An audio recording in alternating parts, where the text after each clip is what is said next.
Hi, today I'm going to talk to you about the grip. We're going to start with just the standard neutral grip. I think that's the best place to start. When we get more advanced, we'll see how the grip can change for certain shots, for different clubs that we use. So to start, let's just talk about the grip. Now, the way we look at the grip is it a hand's grip, a finger grip, or somewhere in the middle? So you can see here, this is more into the palm of my hand. This is a mistake that a lot of amateurs have when they first start. You lose a lot of speed and some control of the club. Too much in the fingers, right? Then we're having to grip it too tight and our pressure can get too strong. So what we want is somewhere right in the middle. So it's just above the pinky finger and hooked into the middle joint on the index finger. And from here we can close it and we can try to set the thumb right next to the hand. So that's very important. Another mistake I often see is people have a big gap between the thumb and the hand. You want to close it, keep the thumb next to the hand. And for the neutral grip, you can see that my thumb then is positioned just to the right of the center of the grip. So just to the right of golf pride.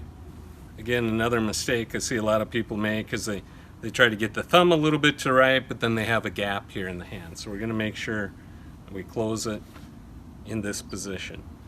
So if I did this correctly, now I can take all the fingers off and hold it with just the index finger. So you can see how it's hooked into the last joint here, and it's resting under the pad. So it's going across my hand, part in the fingers, part in the palm of the hand.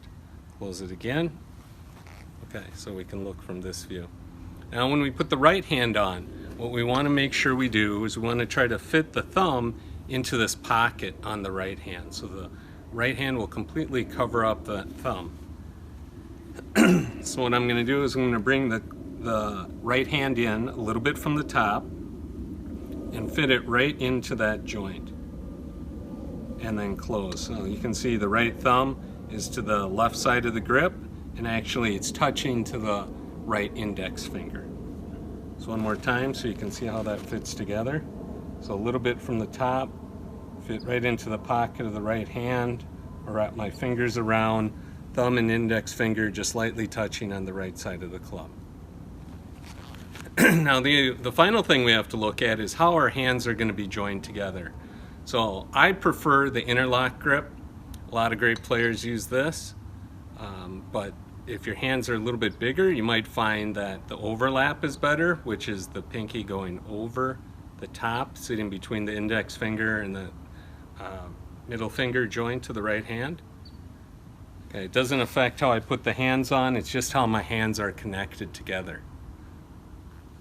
So again, the interlock, we'd stick the index finger left hand out, the small finger the right hand, and they just lock together.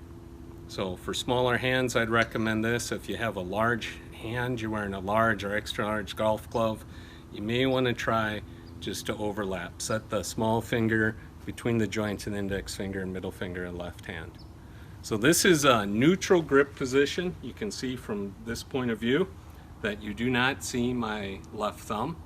If we get the left thumb peeking through, then we call this the long thumb. So if I take my right hand off, again you see the thumb not next to the hand. That's another sign of a bad grip. So we're going to keep the thumb next to the hand, closed, put the right hand on top, thumb and index finger to the side, and then join the hands together in whichever way feels most comfortable for you. So this is the standard neutral grip.